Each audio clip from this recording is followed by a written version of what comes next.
What? This is how you... Oh, you don't do the whole... Hi, everyone, welcome back to my channel. Yeah, I do that, but, like, it will just be edited in. Like, normally we just chat. Please make sure that. to smash the like button, subscribe, repost. Do all of the things that she just said. I've been practicing what you know. Really? Yeah!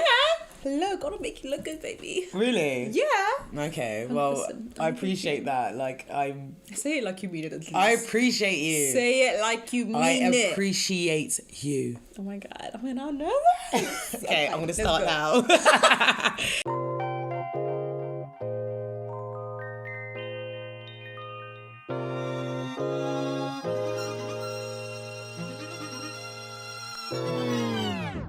Hey, welcome everyone. This is another episode of DM Talks. My name is Sarah and this is a podcast that aims to promote well-being and assist healing, whether that be physically, mentally or spiritually. Ultimately, we just want to be seen in our entirety. And this podcast hopes to show listeners how multifaceted they are. We're all the center of our own universe, so why don't we do more to better our own existence?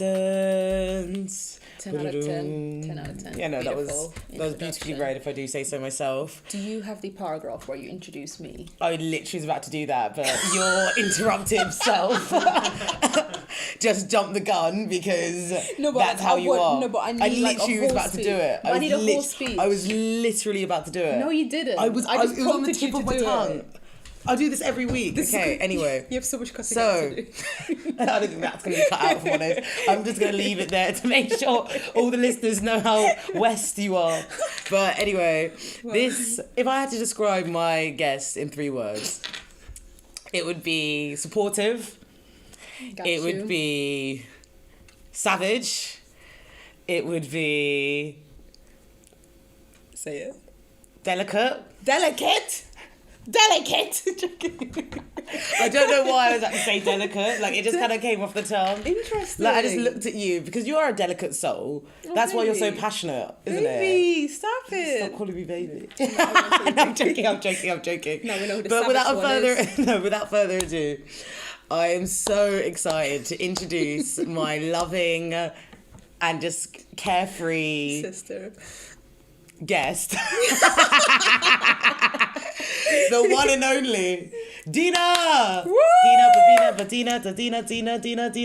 I am so excited to be here. Like, I fully did not believe you that you even wanted me to be on this podcast. I was having second guess when you arrived. As you should. I'm joking. Only a little bit. Oh, baby, why? I'm joking. You're not joking. It's all right. We do have therapy sessions together, you guys. Don't worry about it. But no, thank you for having me. I'm so excited. Like, tell listeners a bit about yourself. Who is Dina? Most people would describe me as Beyonce's twin, but we won't get into that.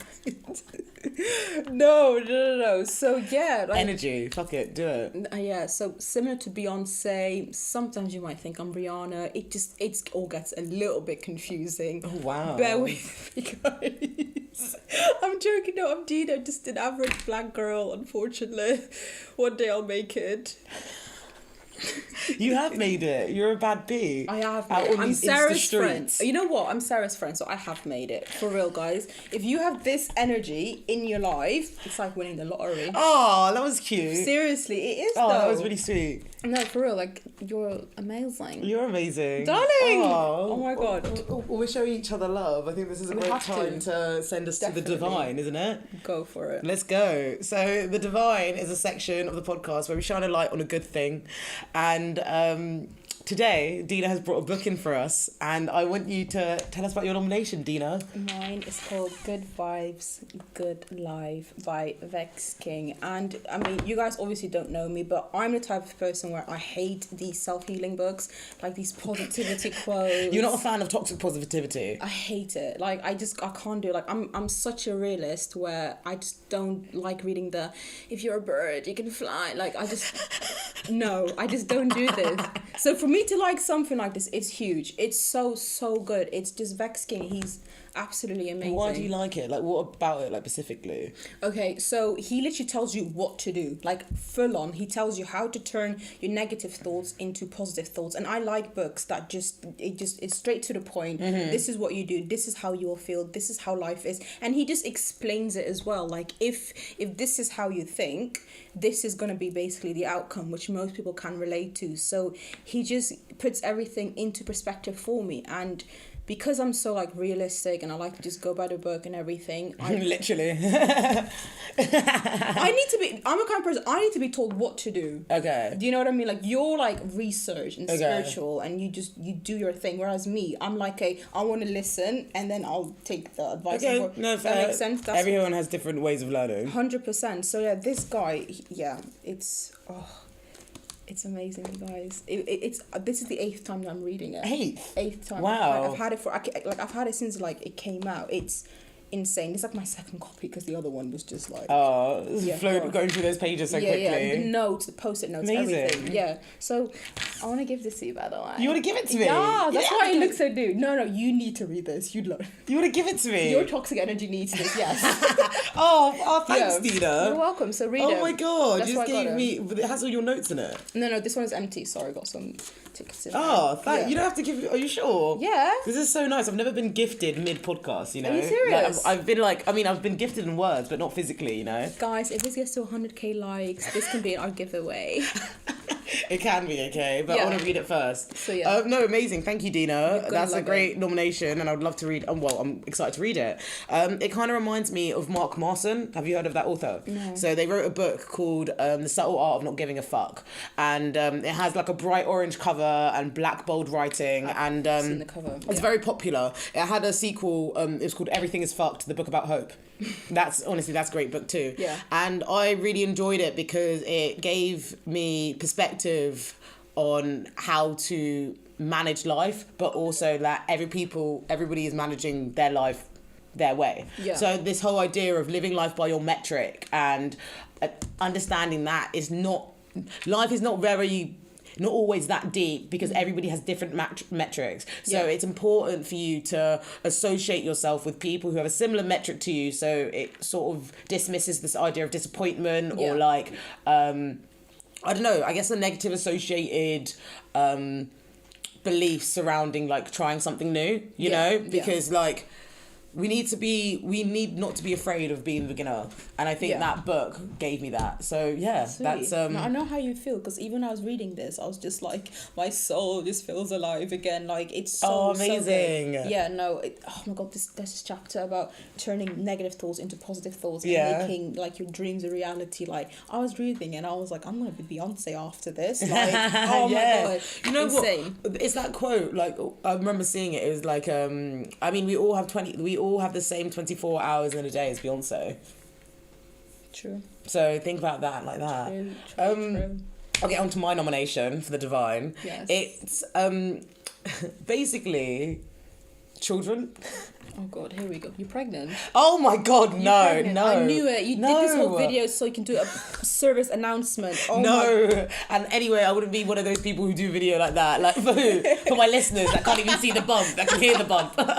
But so basically yesterday, like I've got these cards, right? These source messages that or spirit messages, if you will, that are oracle cards, and that's like another sort of it's another form of divination, similar to tarot, but it's like spirit gives you one card and then you flip through a book and then you read the message in that book. Okay. And yesterday I was doing a tarot oracle card reading for myself, and the last card that I got was a child's love, and it encourages me to look at life through a child's eyes and do just fun things, like, you know, like just enjoy life. Or it could also encourage me or it could also encourage me to think about a child, whether that's my inner child or like a relationship that I had with a child in my younger years, and sort of valuing the simplicity of it and valuing the comfort in it. And it was quite jokes how essentially I got that card in the morning and then I met you in town and then you asked me to go to the arcade with your friend and their two brothers. And the two brothers are 14 and 7. And we played bumper cards, we were playing like so many different games, and like beforehand I was feeling quite like not, I'd say sensitive in a way that, like, you know, when you just feel a bit vulnerable, you feel a bit fragile, you just want to be kind of held and stuff, you just kind of feel like bleh. After that, like playing with the bumper cards and like just doing all the fun shit that we were doing with the children, it just kind of like reminded me, just take the joy in the little things. Like, definitely. What was that game that there was this game yesterday that they were playing, they were putting 2 peas into something. Oh my goodness. It's an arcade game. You have to like put 2p like in this machine, and the more you put, the more chance you get like tickets and like you get money and like all of that. And one of the kids, he was so addicted to this game. This dude had so much joy out of this game. I was like, oh my God. And you know, I was thinking about it like, because they were like playing these games and they had so much joy. I remember when he won like 100 tickets or something. To me, to us, it's nothing. The joy in their faces, I was just like, oh, I wish I was a kid. Do you know what I mean? Like honestly, like it reminded me to like be more like a child in that sense of like the innocence and just having fun in the little things. Like he literally said, "I'm in heaven." Can you imagine? He had all these tickets surrounded him and he was just like, "I'm in heaven." I'm in heaven, and I was like, boy, life's gonna hit you soon. Oh my God! Literally. I mean, so cute. Yeah, no, it was so much fun. It was a lovely day. I really, really enjoyed it. You know what? The first time seeing you with kids, that was so interesting. Really? Kids love me. Yeah, literally, and they loved you so much, and I was just Did they? Yeah, they were. I didn't know if they liked me that much. Literally, you know, because they dropped me off here, and then they got out of the car and everything. They were like, "We're ready for today," and I was like, oh my God, they were like, oh, I want to see Sarah. Oh my God, that so actually cute. warms my heart. Like, that's so cute. I love kids. Yeah, no, that was adorable. It was a fun day. We had a good day. Also, Dina has actually travelled from my hometown, not to just do this podcast, to have a nice little trip in Manchester. And how has it been, like, since... Money. Yeah, are you enjoying it? I love Manchester. This is my second time coming to Manchester, and I love it here. Like, it's just, I can't even describe it. It's like a better version of Camden Town. Okay. And I love Camden Town. Like, just art and like just... And that's a town. This is a city. You got a bear. literally. You got range, Dina. So many like independent stores, which is, I love independent stores. So much art, so much just like young people as well. Yeah. I can't explain it. Just when I'm here, I just feel like comfortable. As weird as that sounds. No, that's true. I mean, there's so much diversity visually. Yeah. So you can see yourself in a city. Do you know what I mean? 100%. Like, I think growing up where we both lived growing up as we did, we didn't picture ourselves like it.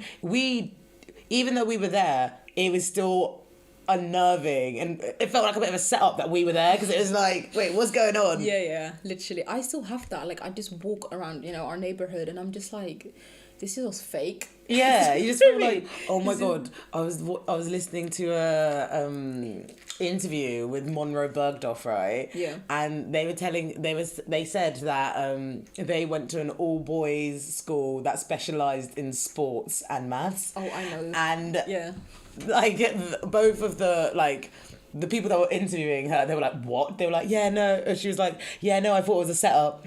I was like, fair. Because that's the thing. You're looking around, you're like, nah. Yeah. Me here. Yeah. So like, I find it really interesting because this topic today, we're going to be talking about... Well, actually, let me just take it straight to Decoding the Messes. Let's just go. This is Decoding the Messes, and this is a segment where it involves unpacking something that we consider mess, whether that's online or offline. And today we're talking about respectability politics. And you know what? I'm going to give a definition of respectability politics first. Let's go. I had to Google it. before doing this, I'm not gonna lie. What, you didn't know what respectability politics Like, was? I remember, like, when you told me the topic, I was like, yeah, I'll do it, whilst Googling what it means. Well, then it's weird because the thing is, if you're an individual in a marginalised community, you have your experiences, but because you're in your own world, you think they're just your experiences, and then you look online and you're like, oh shit, that happens to you too? Oh shit, that happens to you too? Oh wait, it's a black thing. 100%. Oh wait, it's a, do you know what I mean? And it's these like associations to these different groups and being like, oh, Yeah. we have a collective pain, you That's know? how I literally like overcame everything that I went through, because I was like, oh my god, someone else went through this. Yeah. Like, I thought it was just a me thing. Like, I was the issue or something, but It's crazy and it's a bit mad. unnerving. But yeah, let me read this definition. So, respectability politics is a form of moralistic discourse used by some prominent figures, leaders, or academics who are members of various marginalised groups.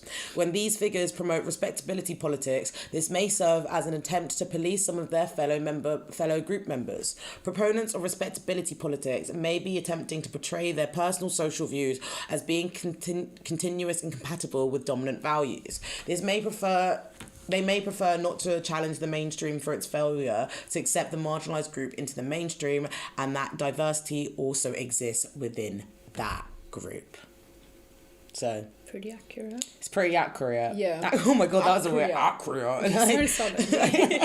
But, like, okay, so that's the definition.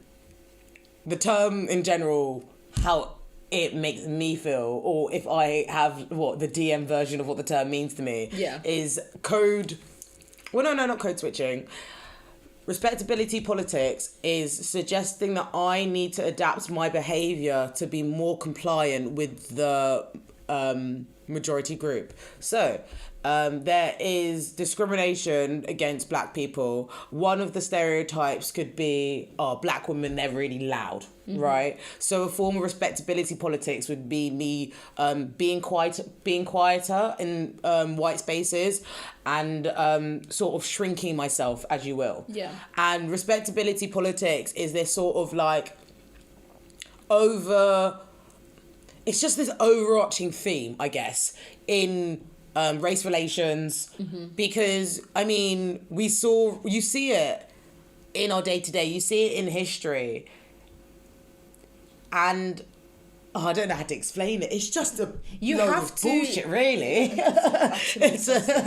And it's so sad, the amount of black people that have to go through this. Like, there's 100%. Like, it's like a mentality of, to be successful, to do this, to do that, you literally have to change yourself, mold yourself into getting somewhere, and that just feeds into the whole stereotypes. Like, I remember when I left uni and I started working for this big corporation, and girl, I had to literally spend so much money on just getting the right clothing, the right hair products, so I can have straight hair and like just look this certain way. And I remember going to work every day like, this is not me. Yeah. This isn't me. And like, even the way I was acting in that environment and behaving in that environment was just, I was like, what the hell am I doing? Like, this is not me. But I knew that if I was behaving in this way, you would fit in and you would get the promotion, you would get this, you would do that. And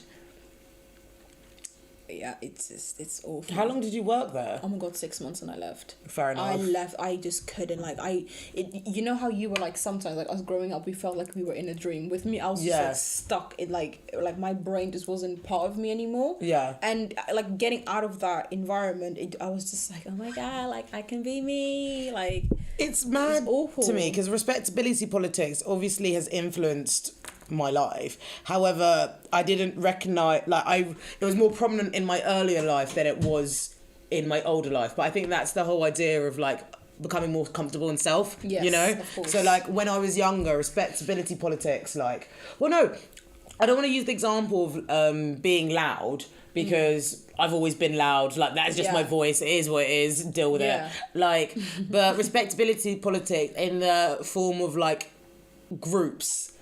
And let's say, okay, so I could definitely see myself changing my behaviour depending on what group I was with, you know? Yeah. And it's worrying to me to think that because I lived in Windsor, I literally, that was just adaptive to my mental space. That was like, whatever group I'm placed with is the group that I assimilate to. Yes. And because you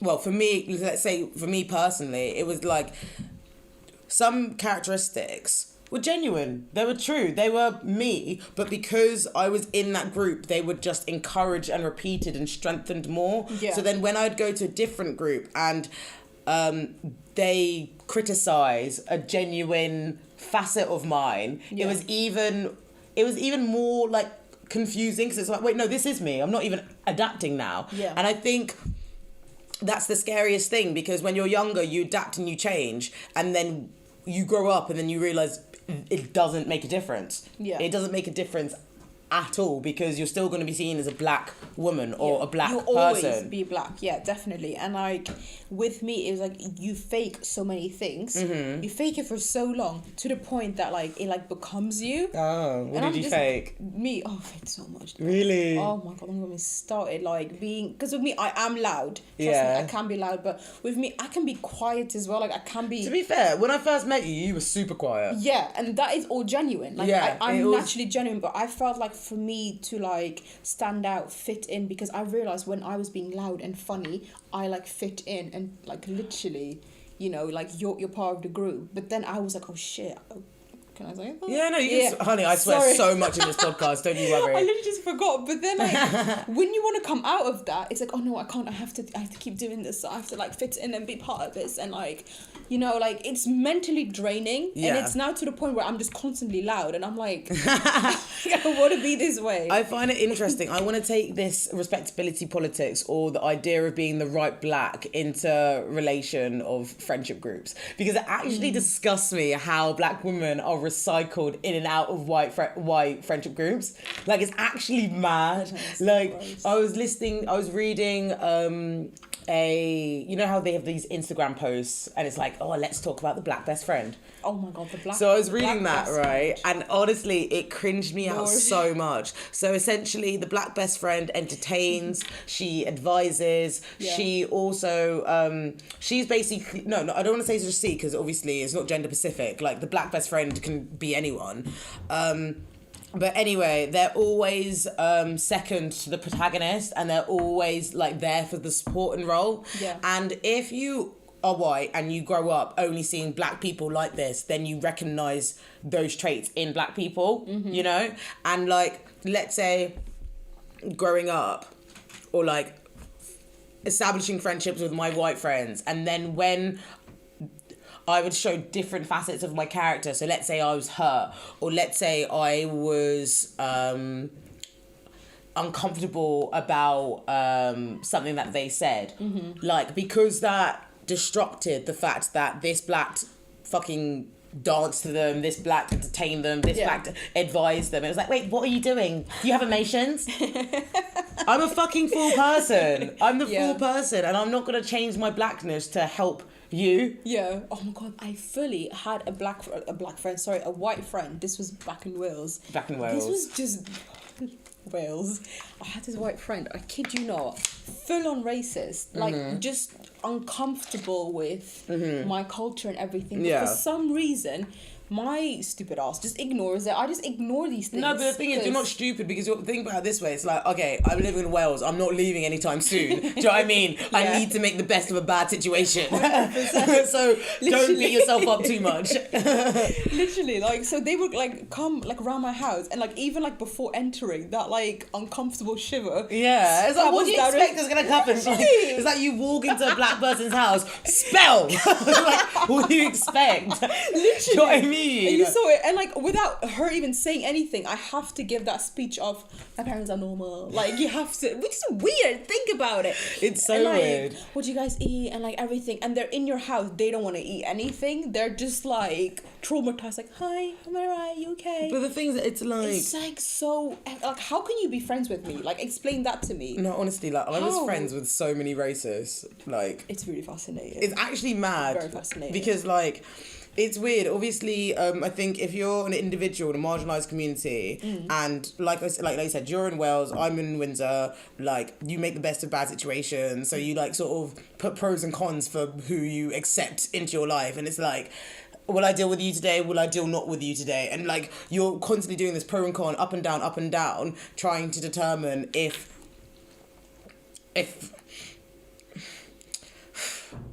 Damn. The words is lost. The word's just lost, you know, because the thing is, it's like, it just baffles me, right? How we're rewarded for certain facets, but then only on their time.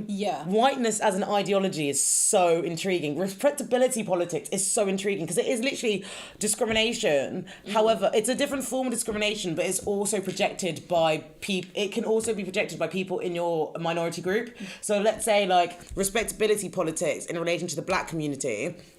So like I was considered not black enough for the community. You know, what was that measured by? Was that measured by the music I listened to? Was that measured by the clothes that I wear? What the things that you believe in? Exactly. Like how is my blackness like measured? How does it go up and down just because of the certain attributes that I have? It's the stereotypes, and that's the annoying thing. It's like stereotypes are so stupid that people, it's just stuck in their brains that like you have to be like this and listen to that and be like that and do this, and if you don't, then it's like, oh my god, she doesn't do that, she's not black enough, she's not this, she's not that. And then if you, oh my lord, if you have a white friend that does something that's considered black, and then you don't, like with me for a long time in my life, I listened to country music. That was honestly, it was like, oh my god, she's black, she listens to this, she does that. I'm like blacker than you. But then equally, it's like, where the fuck do you think country music came from? I don't even know. No, but I mean, like, if you think about, like, okay, so country music came from the country. Guess who's in the country? Because you stole us. We. Do you know what I mean? Like, so don't tell me I can't listen to my country music when you literally took me from another land, from my continent, while I was minding my own business, right? You plot me there, and now you're judging the music I listen to, the music that I created. Do you understand that you're not mad? Like, no, it is disgusting. And it's like, if you have that one friend that, like, listens to only black music. And then, Sarah, when... oh my god, the amount of times I've heard saying, people tell me I am blacker than you. I feel like I'm more blacker than you. Oh or whatever. My god. Lord have mercy. It cringes me the fuck out. Do you know what someone said to me once? Someone was like, oh yeah, you're white because you were brought up in Windsor. And I was like, okay, cool, right? Okay, let's talk. I've said this before and I'll say it again. I'm a dark-skinned black woman. I'm black 24/7. I cannot be white any time of the day, anytime. There's no opportunity, there's no ambiguity. Literally. So for you to say that, oh, you're white because you live in Windsor, you're saying that my personality doesn't match my skin colour. And I'll be... like, for black people to say that to me, I'm like, okay, so be with you, it'll never be well with you, because the thing is, it's internalized racism. It is, but for a white person to say that to me, it's like, okay, now you are mad. Now you are mad, because you're not just being racist once, but you're being racist twice. You know what's like the thing that's actually mad about it is, they think that they're woke.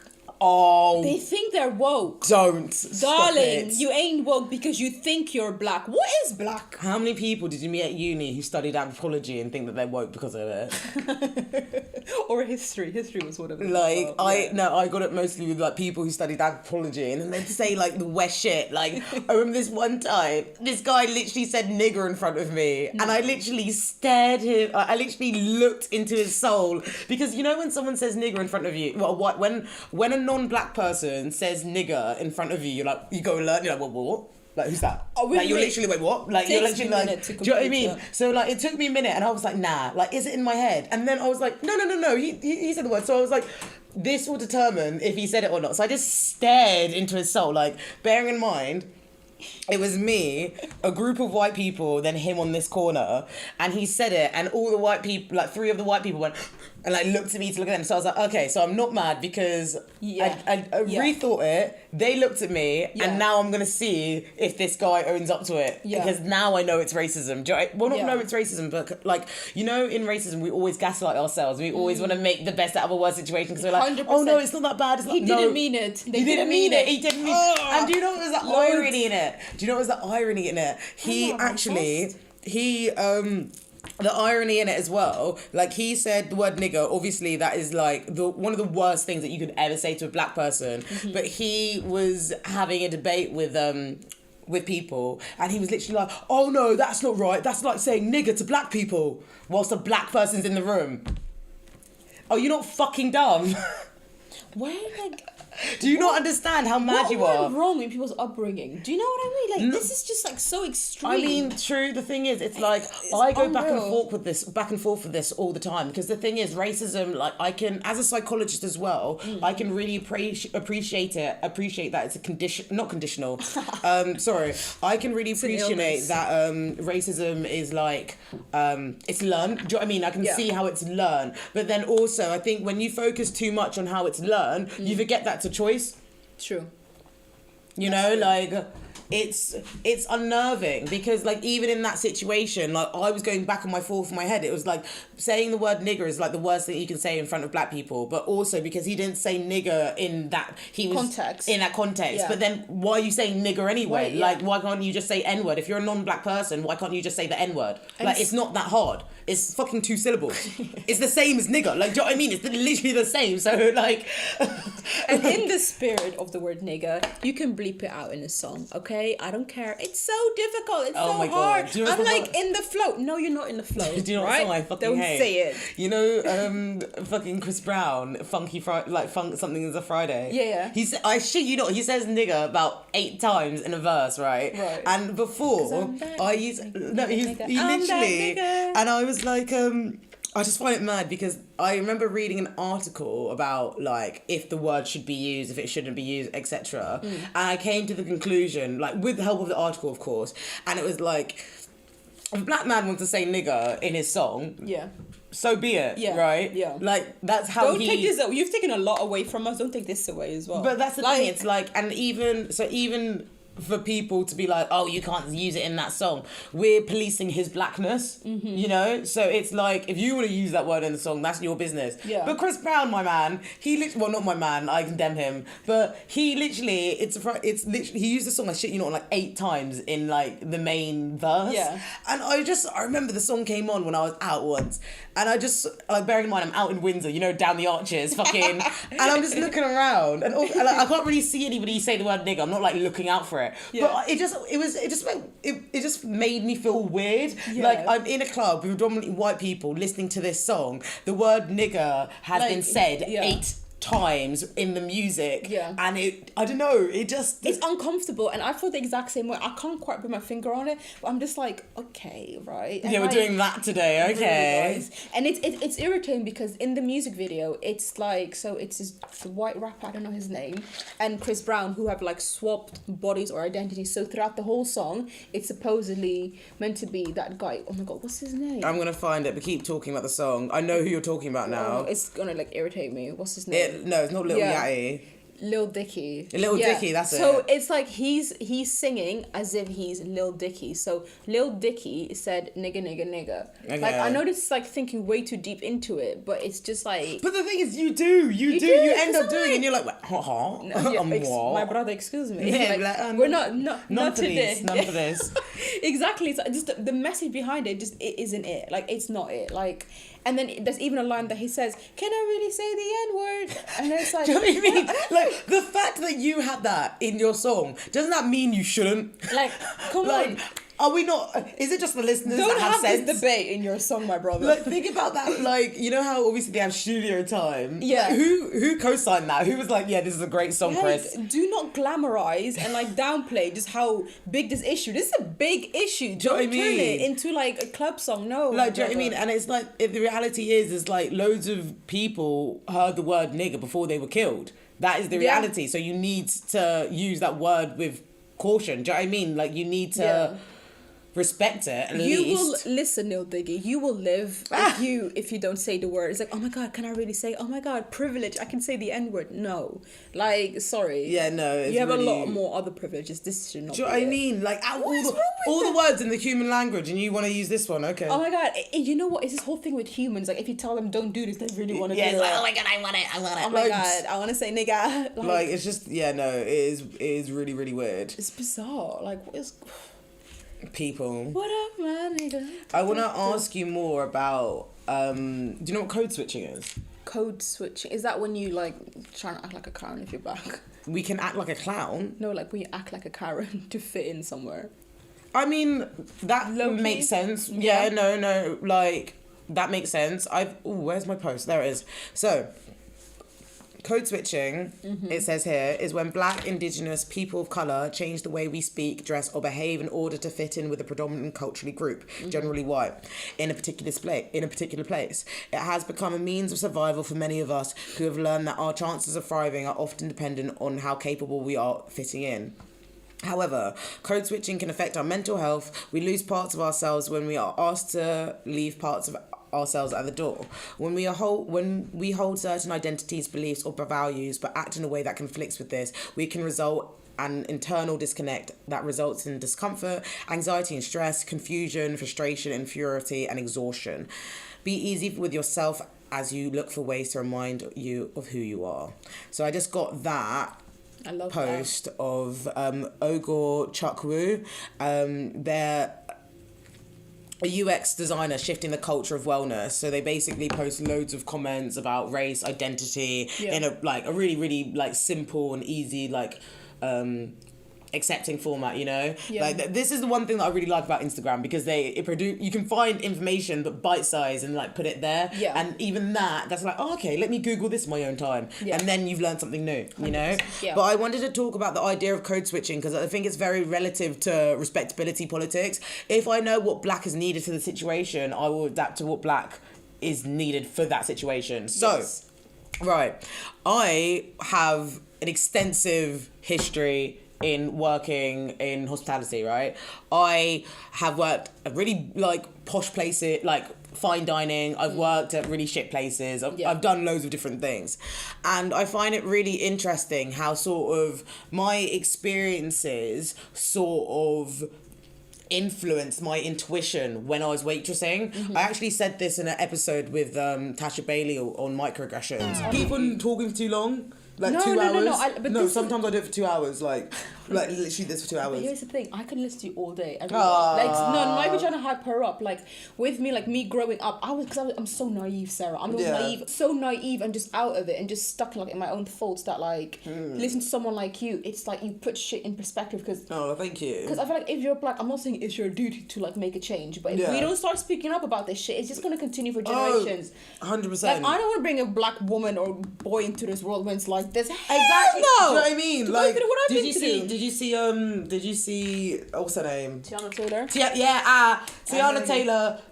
Out there she's in a third or second trimester of a second pregnancy with a gun there, literally a gun in her hand, being Justice Breonna Taylor. That is the energy that I want. That is the energy. Honestly, she's this is how I feel knowing that I'm gonna bring a Black child into this world. And true, I relate. Honestly, I completely relate. And it's not even just fucking discrimination that we're gonna face in the streets. What about the fact that Black women are 5 times more likely to die in pregnancy complications in the UK? I didn't even know that. There was a lady that literally just died. I want to say her name was Nicole, woman. Nicole Tia. Is she a influencer? Dude, that killed me. Oh my God, they were putting out so much content, promoting a healthy Black relationship, excited to bring a child into this world, and it's just Yeah, oh, well, no, you take the ad blocker off. Pause on the site. This is so sad. Nice. I made this massive mistake of because I didn't really watch her. I watched her videos. I didn't know of her until she passed. Same. And it says London-based YouTube star Nicole Thea died at 8 months pregnant along with her unborn child July the 11th. In the UK, Black women are 5 times more likely than white women to die during pregnancy and postpartum. Many factors likely contribute to these disparities, but one OB gynecologist is encouraging doctors to check their implicit bias and women of colour to speak up. So my little sister, she read a article about why Black women die more likely during childbirth and after, and she literally, my sister, she quoted this to me, and it was so idiotic. I still don't quite understand it, and it literally said that some doctors believe that Black women are more tolerable of pain. Yeah. That's So if a Black woman says she's in pain, they're not going to take her as serious, thinking that she's a strong Black woman. She can handle it. So when I got really into communication and healthcare, and if I choose to do a master's, I really want to understand about to be fair, I'm back and forth. I want to do history, but I also want to do psychology and health relationships. Well, it's psychology and health. It is mad, honestly. I remember even talking about this in my I went to the hairdressers and I was talking to the ladies that like the hairdressers and stuff. Yeah. All of them are black women. It's like this place in Slough, and I literally just wanted to ask them about their thoughts on healthcare. Every single person didn't trust them. Every single person did not trust their doctor. And I was like, why is that? She's like, they don't believe me. They don't, when they show me medication, they don't actually speak about it to me. They're just like, take this, I'm done. Yeah. And like, that was an account from multiple people in a small hairdressers. Just imagine how it's reflected in the UK in general. Yeah. Like, it's another reason why I want to get into healthcare so much. Like, just seeing how my family have been mistreated within the healthcare, because it's not even just bloody the doctors that you have to face, it's those damn receptionists. Honestly, I hate receptionists. Mate, honestly, I hate receptionists. There's these I hate admin receptionists. It's just funny, right? It's just funny that I won't name and shame which hospital, because like I don't know if I'll come back to that. I live in Manchester, but there's this one medic's office in Windsor, and I swear to God, I will beef every single one. I've beefed on every one of those ladies because they don't take me self seriously, and they've always undermined my pain and always said to me like, oh, you should have done this. Do not tone police me when I'm angry. That's another thing about respectability politics. It's funny because I literally went from code switching back to respectability politics. Fuck it, we move. That's how we do it. That's another thing. This whole idea of I have to present the right black to you. So when I'm in the receptionist office and they just see this black individual that's asking for help, and they're just confused why she's there, even though she's working. If someone comes up to you whilst you're working, don't you think that they're asking you for help? Or is that not fucking common sense? Is that common just not? sense is not that common. Do you know what I mean? 100%. And oh my goodness, like the receptionists, they would be so dismissive to me, and they'd always have a go at me for like the tiniest thing, and I would just be there like, I hate receptionists. I don't know why they feel like they got so much power. Like my sister, oh my God, when I went to the like secondary school that in Wales, my mum, she was gonna like, you know, get me in. She was at the receptionist, and this receptionist gave me hell for 5 years that I was in the school. She said to my mum, we can't accept your daughter into this school, quotes, because she's not British. And my little naive mum, she said to her, sorry, did you say your sister's already in the school? No, so my sisters, like my siblings, they were like in different schools. Okay. They were in different schools. I was really confused because I thought you were about to say your sister's in the school and they said that you can't be in there because you're British. I'm like, it's not everyone. Are we not all struggling together?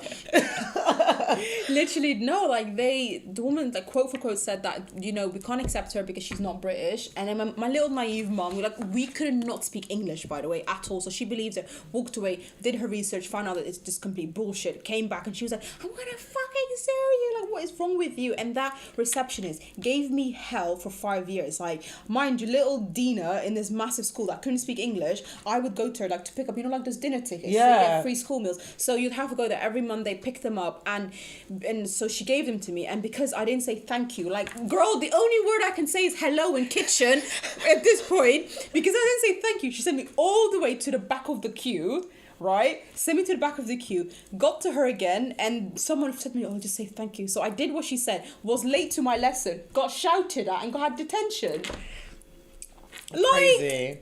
I'm bleaching my skin to just survive. I'm bleaching it, like. But it's crazy because it's like this receptionist has a presumption of black people, but because we're not being the nicest black for her, she's now limiting your opportunity to get food quicker. Not just that, it's and like, obviously she's done other things, but I mean, like in this example, she knows that I couldn't speak English, so it was like she was trying to test you. Yeah, test me, and it's kind of like an anger or like frustration at that. Like, why can't you do this? She's always had that with me. It's just insane because it's like, okay, so you have this experience, but this isn't your only experience in the day. So it's that contributed to something else. That contributed to something else. And it's just frustrating because trauma related to race isn't recognised as cumulative. So this is why these conversations are needed so much, because it's like, oh no, it's not just happening to me, it's happening to someone that looks like me from over there and over there. And then you can realise it's a collective issue that people are racist. It builds up anger within you, I think. 100%. And people express it in different ways. Like, they really do. Like, completely. Like, 100%. Like, No, go on. No, sorry, like black men in crime. Like you always talk about why there's so many black men in prisons. Well, like if you just knew just 2% of what we go through in our like upbringing, right? Like most of us, families that don't quite understand what's going out, you know, in school. They don't know the system that well. So yeah, I mean, there's a don't conflict get me with wrong. that. They are definitely. I think the fact that we're from a different community, different culture, we definitely get exploited. We get exploited in a different way because we're not aware of like sort of I don't want to say, obviously it's all relative, but like let's say if you don't know the infrastructure of how these hierarchical systems work, then you're going to be exploited, you know? And like, but I don't think in relation to like black men and crime, I think it's more a relation of social economic it's a lot. It's social a lot. economic contributions towards crime. Like let's say, so the link between poverty and crime will be like one will go up and the other one will go up. Do you know what I mean? Like it won't be like, oh, this person's this person, so now he's gonna commit this. It's everything. It's just everything into one. But like literally, like with me, I've just had this resentment and just hate growing up that like literally by the state when I got to secondary school, like sixth form, now for me and you, I gave up. At that point, I was like, I'm my own person. I'm not I'm not socializing. I'm not doing it. I'm like done. And I went 2 years just class, home, because I didn't want to socialize because it's like you just felt like you're never good enough. Yeah. You're not good enough. And at this point, I just felt like I've never met another black person that could understand what I'm going through. So I thought it was a me problem. Yeah. A me problem. It's mad. When you were talking, weird. I just had a flashback to you in biology. I literally, like you were talking, and I just looked at you, and I just saw you in biology. Just nothing. No, I saw like I just saw the blank stare on your face, like, and now it all comes together. Do you know what I mean? 100%. Like it's mad because that's the thing. Even though we went to school together, we didn't actually talk to each other that much until afterwards. We got a lot closer. After school, and I think that's because we both had different sort of ideas of what blackness meant to us in like but here's the thing, even at that point, like all the black people that I have met, they reminded me so much of my white friends. Like they were extreme, like they didn't know they were black in my eyes. So it was like that. So with me, I had so much I was so anti in sixth form that I was like, I don't care. Well, you fed up, weren't you? You're exhausted. Sarah, I used to cry every day before school because I'm just like, Lord, here we go. Like it was like socializing. It was something I didn't want to do anymore. Like being part of society, people, I was like, I'm done with this. But it's mad to me as well because it's like, do you know what? Like, I know this is a bit odd what I'm about to say, but like, I just think like, obviously we've got a really good relationship now. Yeah. But I just think about like all the times where. And obviously I'm not blaming myself for this because I was going through shit and stuff. Yeah. But all the times where I literally was just so in focus in my own shit that like anything around me I didn't recognise. So let's say if you were to like, oh, Sarah, let's do something. And I'd just be like, no, I'm revising. Do you know what I mean? Like, 100% that did happen. I just find it mad because I look at obviously our relationship now and like we were like, were we the only black people in that school? Yeah, in our year, definitely. Yeah, so we were the only two black people in school. But I'm just thinking about all the other black people that I was the only person with, and they probably were like, "Who's this bitch?" Like honestly, I think about when I was in psychology and this black girl looked like, as in like uni, and this black girl like looked at me, but because I was literally revising and like just obviously it's not bad because I'm literally just working on my own shit, but like in her head she probably thinks like we could be black together. Like, do you know what I mean? Like we could be friends together. So you know Angelique, the girl who we met yesterday. Yeah. But I remember like it was like the first couple of days in this school, and I just saw a black girl, and I'm like, my sister. I was like straight away like, I'm recruiting you, like, and that's it. Like it's that mad, like which is kind of sad if you think about it. Oh no, it's very sad because the thing is, it's the whole idea of like, you're so desperate.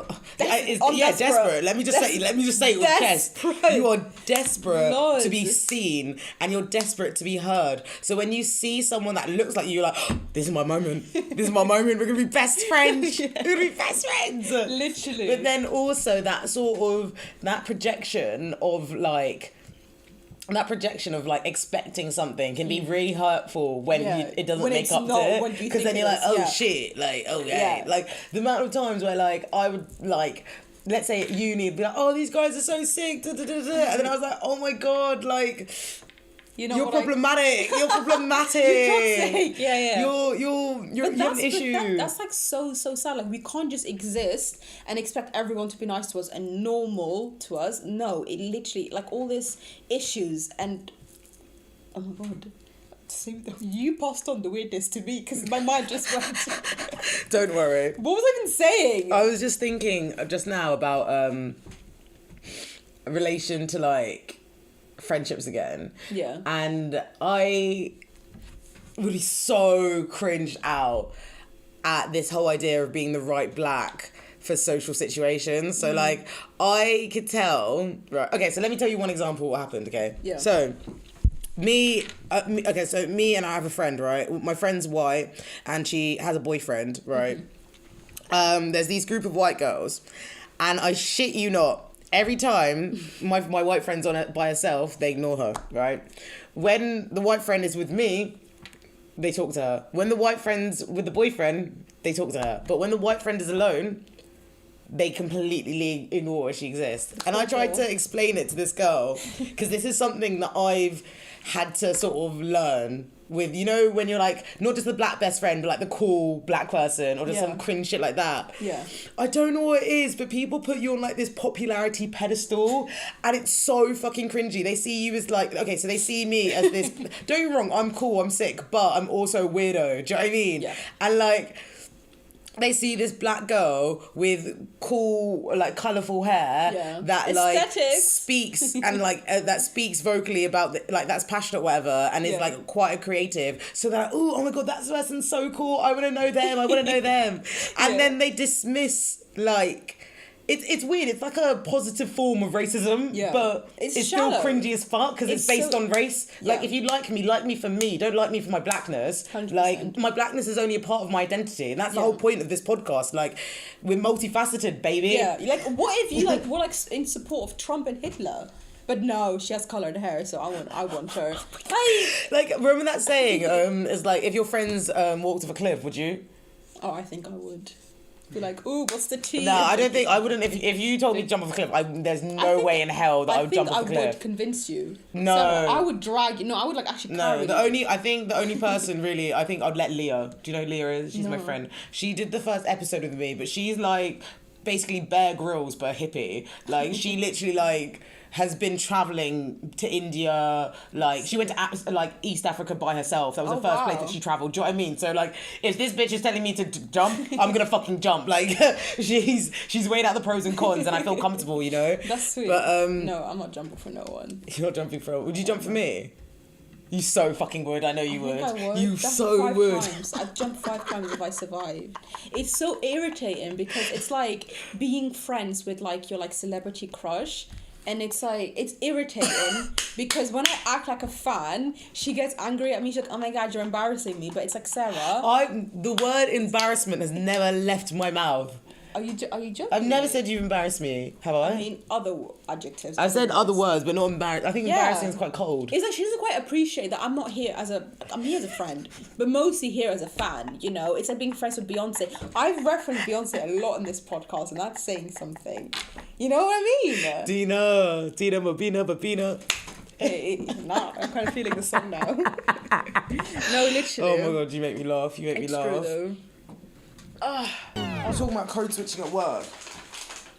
At work, okay. Yeah, so see, like... I don't know if I've told you this. I think I have. I'm the happiest I've ever been in a job, and there's only one white person. It's all Asians and black. Okay. Where are you working? In yeah. Like I've never been this happy in my life, Sarah. Okay, here's a question for you, Dina. What's it like being in a diverse work community? It's something that I've never experienced. Really? I have never in my whole life experienced being in a diverse work. This is my first time I think in life where the minority is white. Like we have like 2 white people and the rest are all black and Asian. I kid you not, it's like I'm in a dream.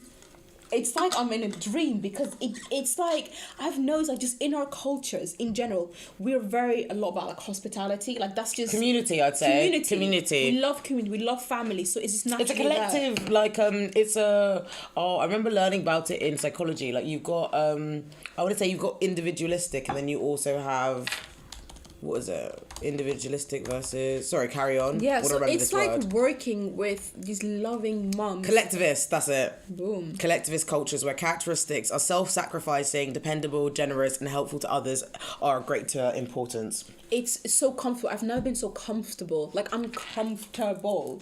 Do you know what I mean? Yeah. It's like they're so like nurturing. Like, like I'm gonna buy you lunch. I'm gonna hear a cup of tea, and then like working with the dudes. It's like working with my brothers.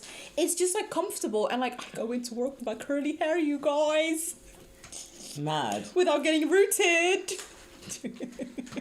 But no, it's comfortable, and I honestly want that for you. Just experience it, because as you know, I'm all for like articulating my feelings. Without Sarah, I can't. Like, Sarah is my communicator. I'm like, Sarah, can you talk for me? Your translator. 100%. Literally do it, because it's just comfort. Like, you don't have to talk about this is where I'm from, this is where my accent is. Like, you don't, like, race isn't even a conversation. It's just, you're just there for you. I just feel like I'm me. Yeah, you're literally just going to work as you go to work. You don't have to navigate the microaggressions or the macroaggressions that you want to experience. And most clients that we get in aren't white as well. Mm-hmm. So it's just like, I'm living, and like, even in the people that I'm serving, I see a difference. Like I've just picked up so much stuff. Like, oh Lord, that wasn't all right. Like, when I was in Windsor, it was very like they would doubt my ability of doing things, and like they'd be very like microaggressive. Like, you can't do this, you can't do that. You're too this, you're too that. And I remember when I was working there around the Grenfell time, I used to wear a headscarf, and the Grenfell and the terrorist attacks and just everything. Like, maybe I was paranoid, or definitely not. Like, I think it's both, because the thing is, anytime something happens, let me let you speak, and then I'll say something. When that happened, there was a lot more negative energy. Like, I'm good at picking up, and there was a lot more negative energy in where I was working. I was mainly working with white people, so there was just this negative energy when they would talk, like in the morning briefing, about what had happened in London. You can just feel just oh my God, like that look and everything, and like it's just uncomfortable, and I don't wish it upon anyone. No, you don't, because it's messed up. It's so uncomfortable. It's like you're doubting your own you. That's like yourself. Yeah, you're like, who am I? Why am I? Like, you just feel. Yeah. It's interesting that you talked about like the timing and how it influenced your perception and also the energy, because the thing is, anytime... Okay, I'm going to take this to Shamima Begum. So, like, I just wanted to talk about Shamima Begum. Begum? Yeah, Begum. Quickly, because basically she was one of 3 East London schoolgirls who travelled to Syria to join the Islamic State group, ISIS, in February 2015. She was born in the UK to parents with Bangladeshi heritage, and then she left when she was 15, right? But basically, she tried to, I want to say it was in 2018 or like 19, when 18, 19, 18, 19, where she tried to return to Britain because she was pregnant and she just wanted to have her baby in safety, right? I don't condone anything that she had said. However, if you look at the facts, she was coerced and she was groomed.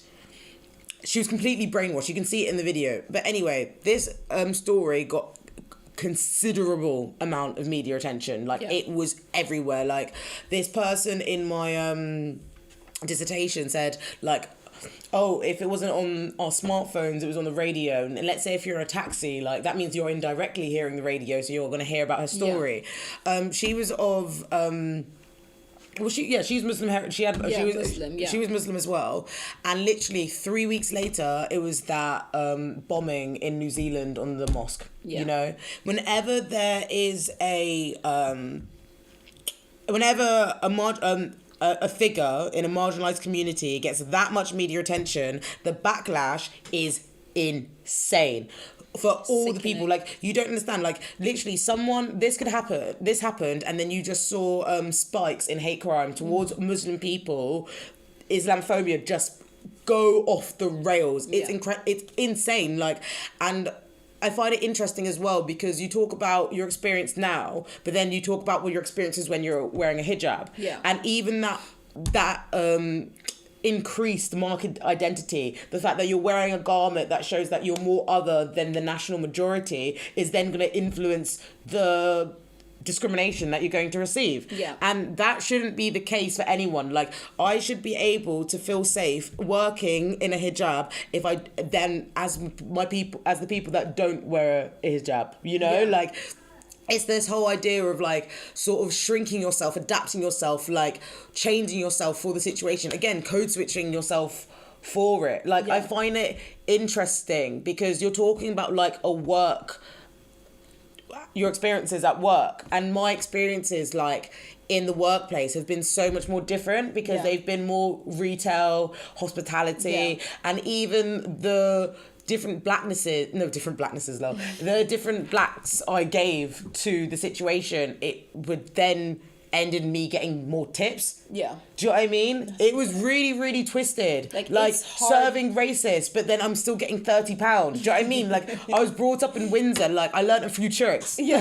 Like I mean, there's this thing being a black woman, and then there's a thing being a black woman wearing a headscarf. Holy Lord, that's just something else. And that's why intersectionality matters. That's why everybody needs to like talk about their story, I think. 100%. It's traumatic, and not everyone wants to talk about it. My mom, she's very like, I don't want to talk about it because she's so like, even with the whole George Floyd situation, like my mom, she was just quiet and didn't say anything, and that confused me. But I learned that it's so traumatic and painful that they don't even want to acknowledge what happens. And I feel like I'm kind of like that, like just growing up, like just ignore, because I was like, the minute I'm gonna focus on this and think about this and work on this, I'm gonna have a breakdown. I'm just gonna spiral down. I literally stopped recording for like a month, and I didn't consume myself more because I talk about this stuff all the time, let alone the fact that now loads of white people realise that black people exist, you know, like it's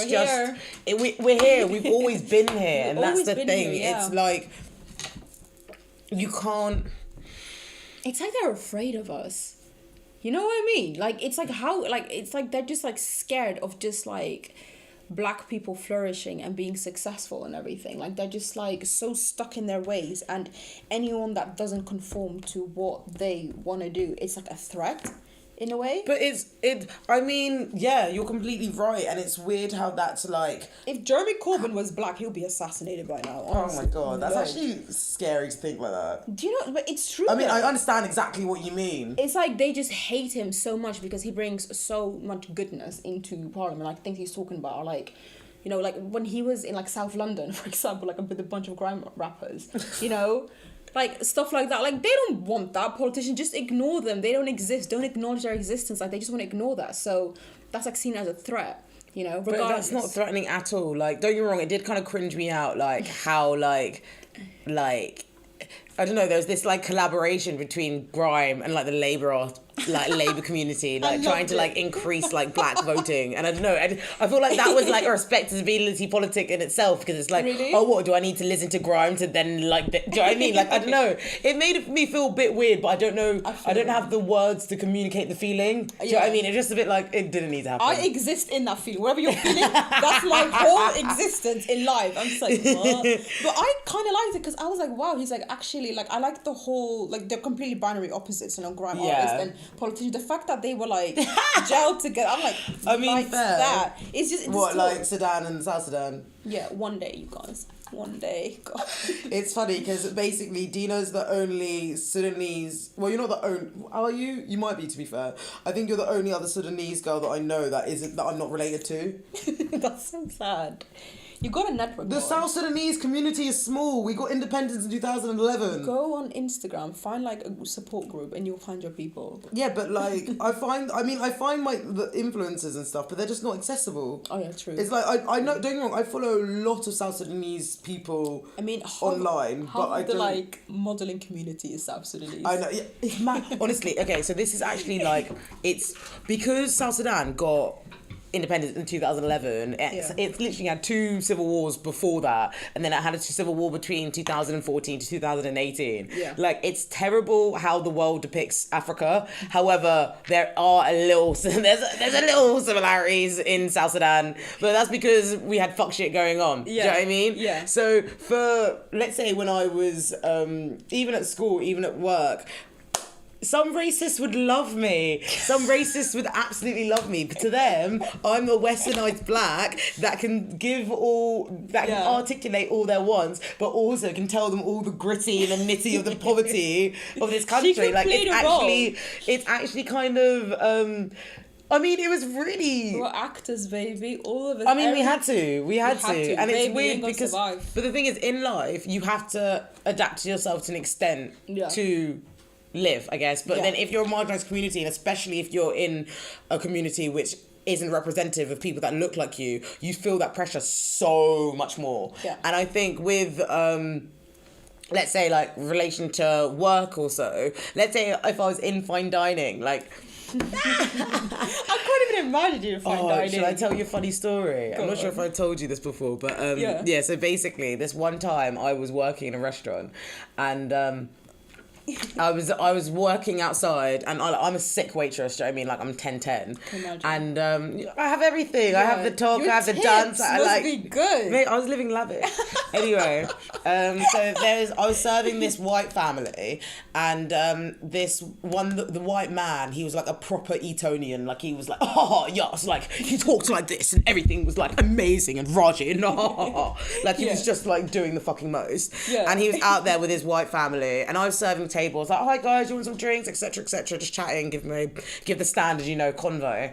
And the guy's like, oh, so where are you from? And do you know what I mean? As soon as I saw his haircut and his purple blazer, I knew where the conversation was going. However, I'm at work. I also know that racism, even though racism everywhere, it's not always. So I'm gonna find out if you're racist through a few tests of mine. So I'm gonna ask you a few more questions to see how you're racist. I'm gonna take So notes. he's like, where are you from? I'm like, Windsor.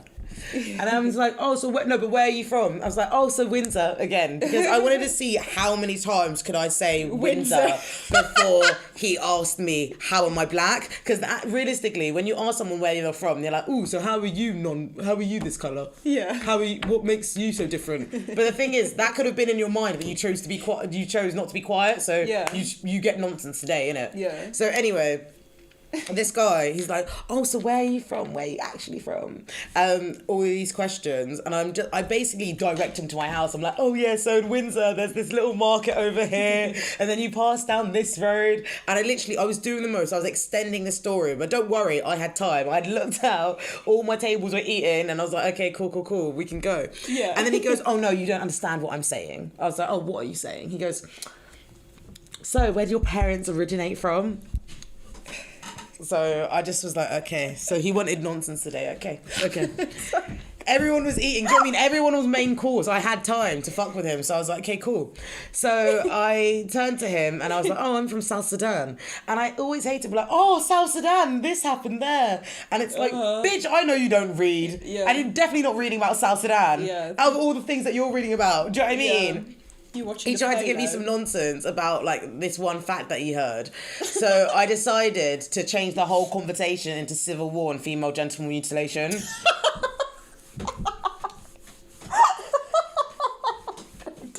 I did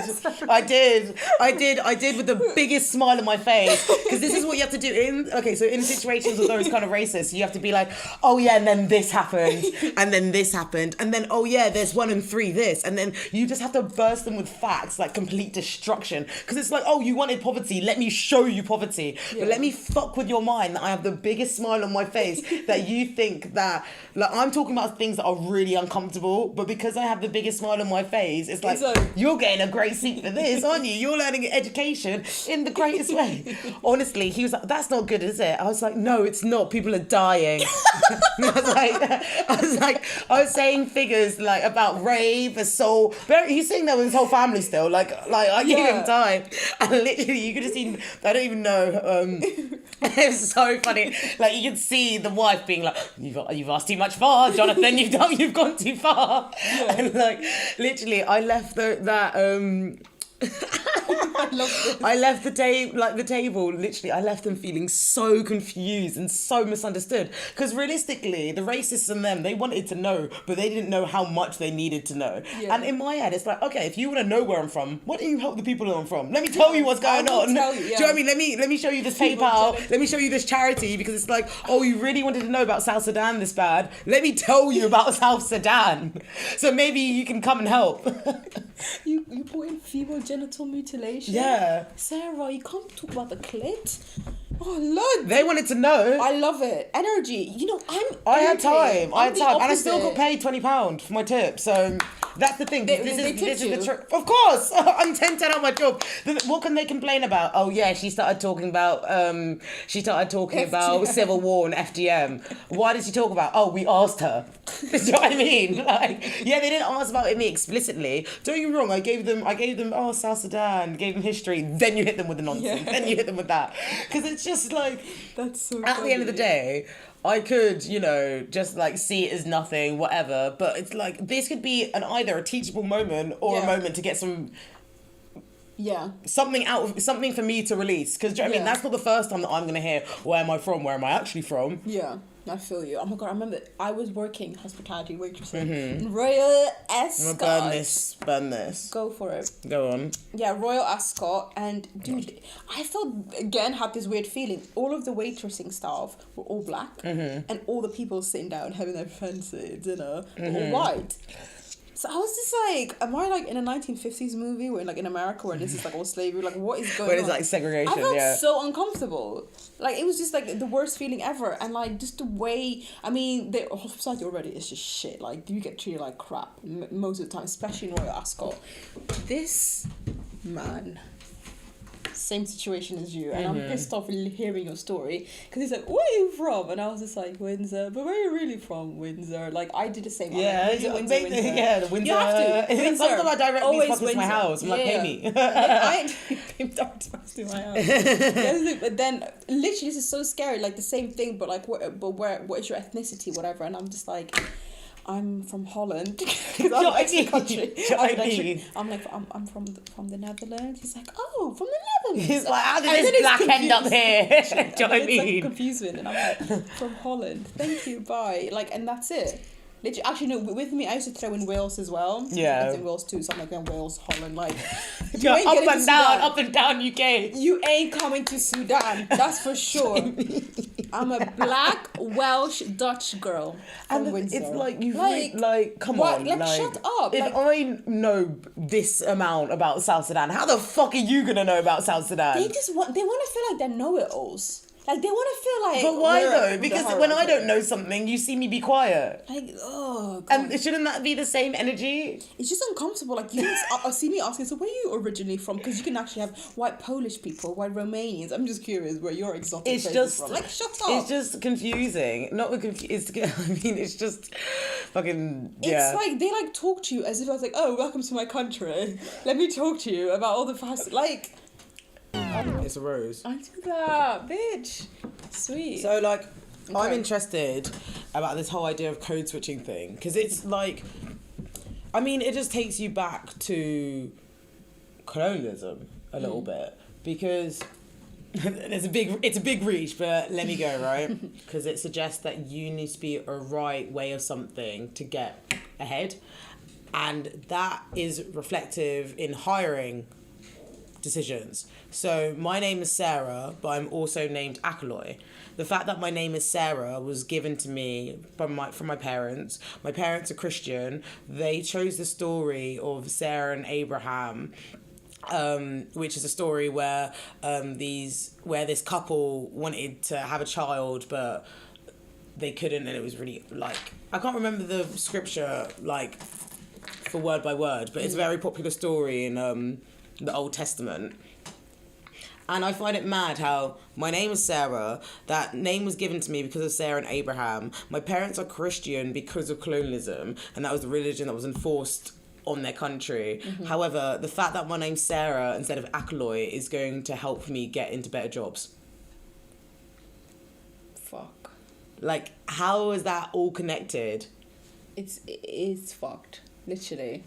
Like it's.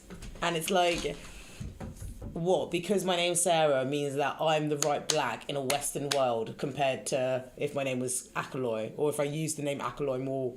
At least now you don't have the whole, how do you say your name? How do you spell your name? Yeah, that's the thing. I never got through that. Like, I've got friends' name that literally is so easy. I don't want to like bait her out, but I've got this one friend name, and throughout our whole life, everyone's like, they'll just say any other word underneath the sun, but her name was like 2 syllables. Yeah. So it's like, it's not actually that hard to know. My name is 4 letters.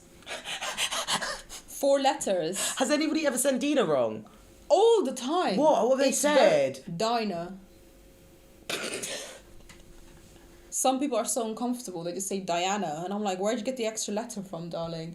Like, with my name, that's a complete whitewashing of your name. Dina to Diana. I heard Diana, like, no, but Dina, and, like, because of how, like, you know, in British eyes, it's like strong, like Diana, because that's, I think, it's Dina, like, how do you mess up Dina? No, people are mad, and I think that's just the main conclusion of... But I get it most with my surname, which is Abdallah.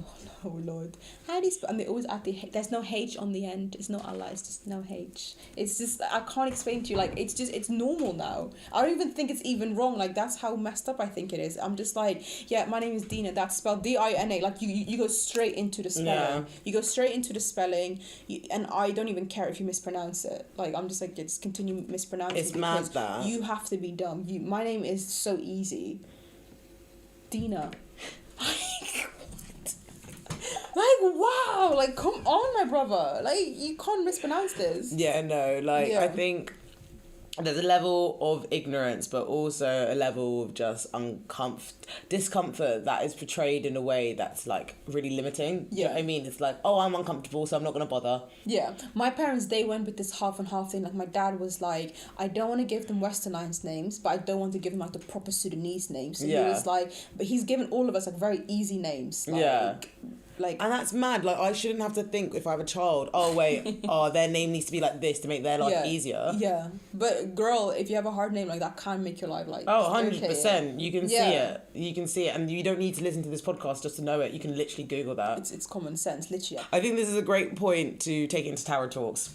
So this is where I give a tarot reading for my guest. We've got some incense burning, sandalwood being very fragrant. We've got the shoulders. You got the shoulders. You got high energy from Dina. I've given you a tarot reading before, haven't I? Yeah, you've given me once before in Costa, which was the best. Ooh. And I was just like, holy hell, because I don't really believe in this stuff. Okay. But then when you gave me that tarot reading, I was like, holy Lord, like, it was just so spot on. It was scary. Well, I'm happy. I'm happy that you enjoyed it, because the thing is, I say this all the time, but like, I want tarot readings to be general, intuitive readings. I want them to be, I guess, relatable. You know, like, I want them to.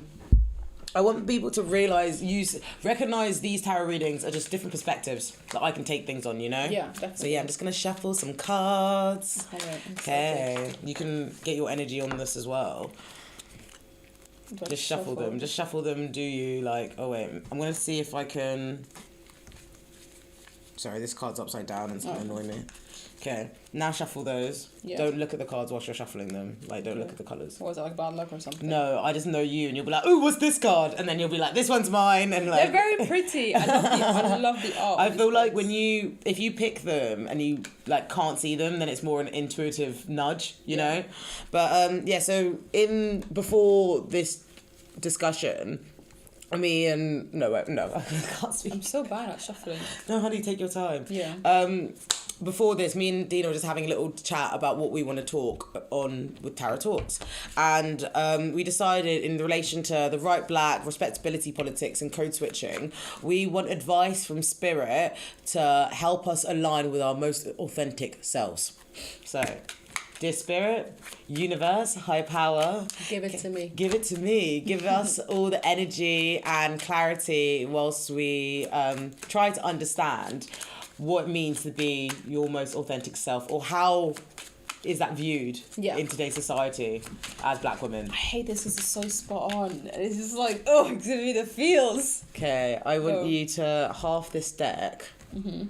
Right. And then take a card. From either side. Either side. Oh, okay. Okay. Right. Okay. But you went for the second one? That card accidentally came out. Okay. So when a card accidentally comes out with, let's say you went to go pick out those two, Yeah. I want to take out the second one as well, just because like, it's like, oh, something was trying to get into you now, but I was going to get the other one. Do you know what I mean? I feel Like, you. that's how I see it. Not the me being clumsy, no. Oh, no. This card is actually upside down. Oh, okay. So when you get tarot, cards can mean different things depending on what way it's up. We got two cards, right? We got the King of Cups and we got the Ace of Pentacles, right? So we got this card first and this card second. Right, so the first card, the King of Cups. The King of Cups has a large emotional capacity, very emotionally intelligent. They're nurturing, they're a loving father figure, they're understanding, and they're considerate, you know? When you look at the King, you look at like an idealistic, well, no, not an idealistic. You look at, this is like a personality that we all need to master in life, right? And it's more significant than to this card because it's sort of, you know, when you get like the King of Diamonds or something like that, that's more important when you're playing, you know? So when you see the King of Cups, it suggests that you're in a time of your life where you have got a large emotional understanding of what's in you and what's around you. With this has come with a lot of pain, but they also recognize this pain as enlarging their emotional intelligence, you know? Because regardless if we have experience, which... I'm trying to get into it. Yeah. So, okay, we're presented with an experience in our life, right? Regardless if it's good or bad, in the matters of love, our cup enlarges, you know? So let's say I've just felt heartbreak. My cup enlarges even though it's fucking hard that I was just hurt, you know? Have you seen that quote that I shared on Instagram? What? My cup runneth over.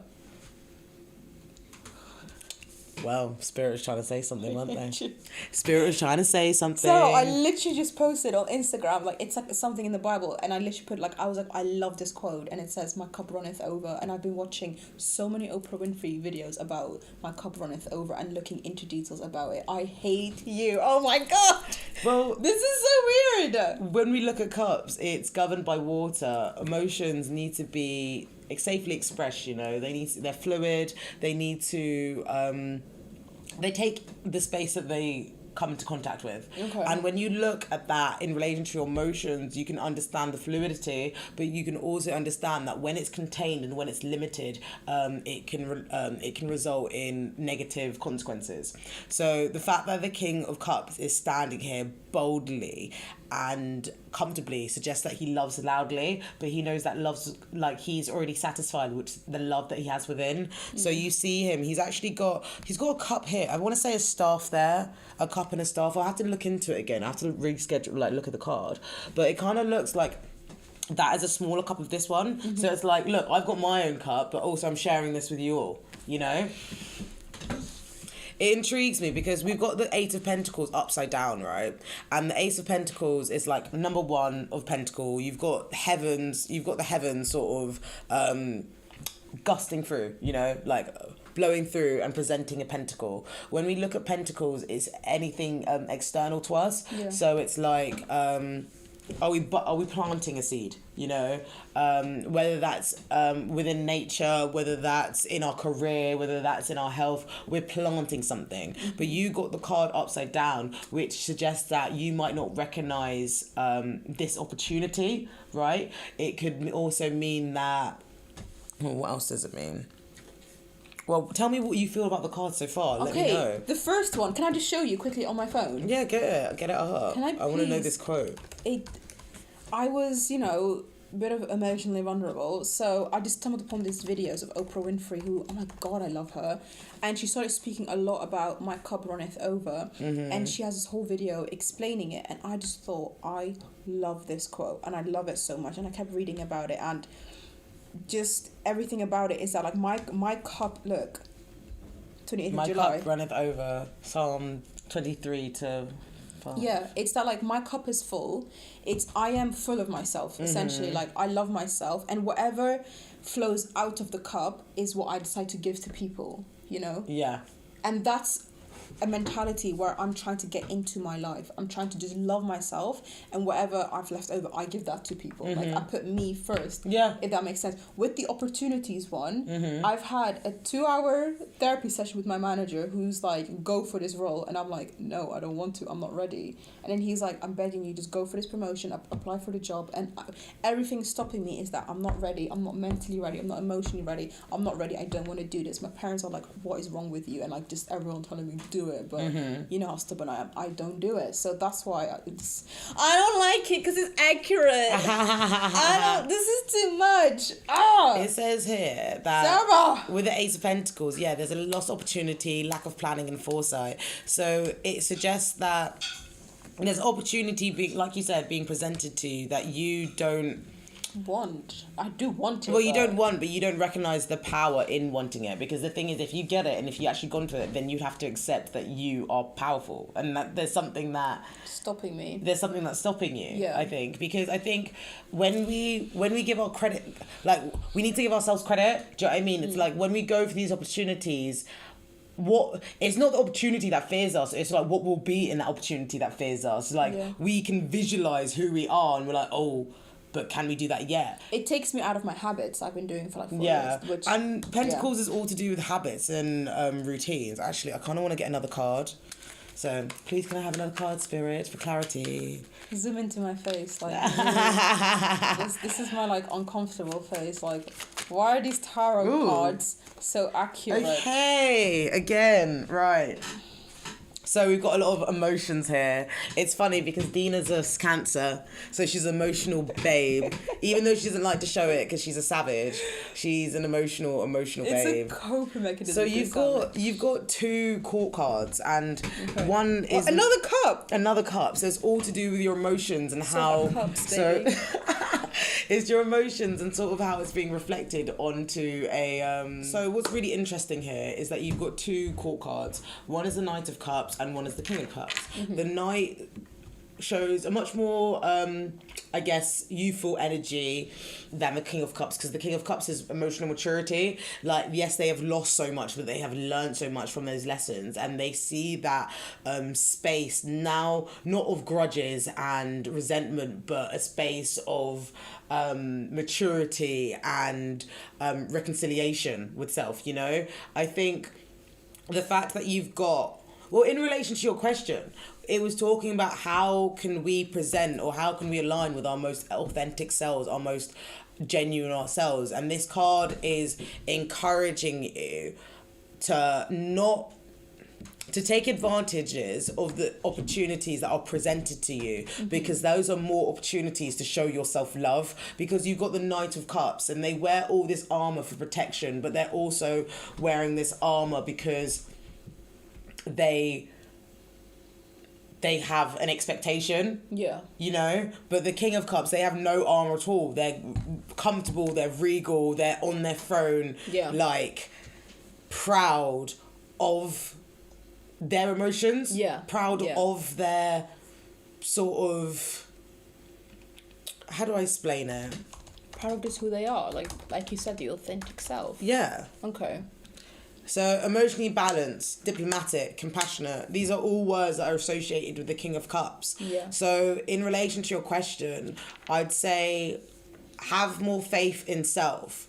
Do more things which give you emotional fulfillment on a basic level, because then you can acknowledge when you also are receiving those things. Because, like, so the Ace of Pentacles, like I said, it's sort of like an external thing, whether that's our ego or whether that's our health, wealth, career. Yes, these are opportunities that are presented for us, and you might be content with self, you might be happy with yourself, mind, body and soul. However, this is saying that if you're not going for the opportunities to show that, then you're, how to explain it, you're kind of like, I don't want to say it's not just a missed opportunity, it's like you're not recognizing how strong you are, and this is a representation of it. You know, you've got the Knight of Cups, you've got the King of Cups, so you have mastered emotional Trauma. That's one way of putting it. That's one Yeah. way of putting it, because No. I guess it is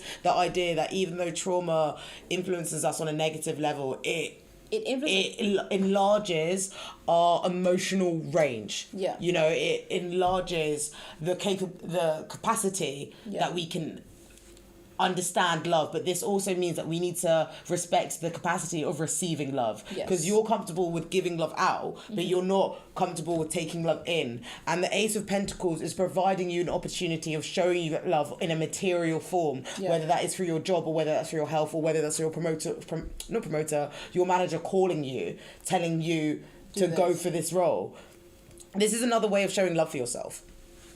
I love myself. Love yourself. I love you. Oh, love you too. No, thank you. That was cute. I love that. That just took me in a headspace of like, fucking hell. The cards don't lie. The cards never lie, honey. The cards never I lie. have one thing to say. What? And you told me not to say, but I'm going to say it anyway. Oh, God. Your death is my death. Your birth is my birth. I felt I was supposed to say the second bit. Oh, really? No, I'm joking. No. My death is your death, bitch. North Sudan, South Sudan coming together, exclusive. Oh my! Al Jazeera exclusive. We're being. We're coming together, baby. Independence by ours. We're one again, you guys. Oh God, no, none of that. 2011, we got independence. Bop bop. So I'm gonna take you to the last segment, Dina. It's coming to an end. Oh no, I don't want it to end. Well, it's going to, because I don't want you in my house that long. I'm joking. I love you, Dina. She says these things, but she doesn't mean No, honey, you're here, and I know. I'm enjoying your company. Hit me. So the direct message is the take-home message that you want to leave listeners, right? So it's a few sentences that you just want to let listeners know, you know? Okay. It can be about this episode, it can just be about life. But it can be anything. Yeah, you can give me a selection of things. So, Sarah Darmoy hates me. I don't hate you. We are Barely. barely. No, okay, on a serious note, listen to you, trust your gut. That's what I want to say. Mm-hmm. Trust your gut, because like, even though it might feel like shit, it doesn't feel right, I swear to you, even if everything around you doesn't align with how you're feeling and what you want to do, fuck it, literally, and just do you, and then shit just works out. I don't think me and you, we would be as close as we are now had I just kept listening to just external forces. Like when I decided just being real and just being, you know, who I am today. Yeah. I don't know, like so much just worked out. So it'll work out. Listen to your gut, bitch. That was a lovely message. Thank you, Dina. Love you, Sarah.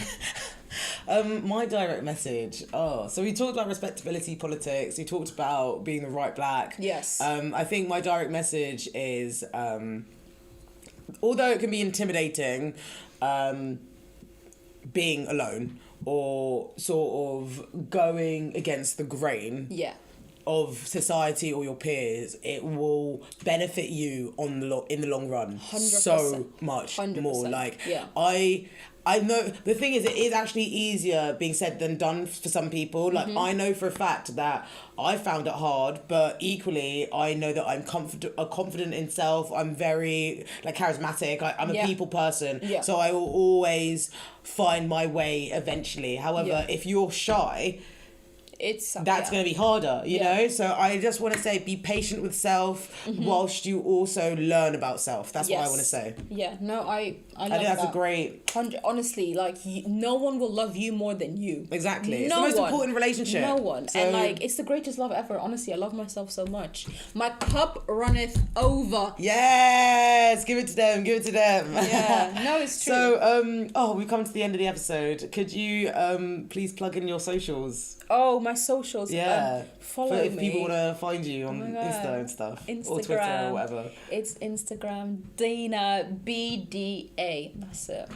Dina BDA? Yeah. I didn't know It's that. like the first of my second name. Oh, yeah. Yeah, it's like ABD. Get it? Oh yeah, I get it. Follow me on Instagram. Amazing. I always post TikToks. No, thank you so much, Dina. It's okay. You've been Thank you for having me. so entertaining. Oh, shut your mouth. So darling. entertaining. This is me and Sarah. Like when we meet up and we go for like a coffee date. This is us. Yeah, I thought if Honestly. anything, we were a lot calmed down. Normally we're effing and blinding and we're like, did you hear what this person said? Rah! Let's cancel it. Like just bullshit like that. Yeah, but no, honestly, I'm so happy that you came on. Thank I you. really appreciate it. I think this is going to be a great episode because it just sort of highlights why being the right black doesn't exist. And it doesn't work. It's a myth. It's a myth. I've been your host, Sarah DM. This has been DM Talks. You can find us on Instagram. That's it. Thank you for listening. Thank you. Thank you. Bye. In a bit. We also need to do promo. Promo.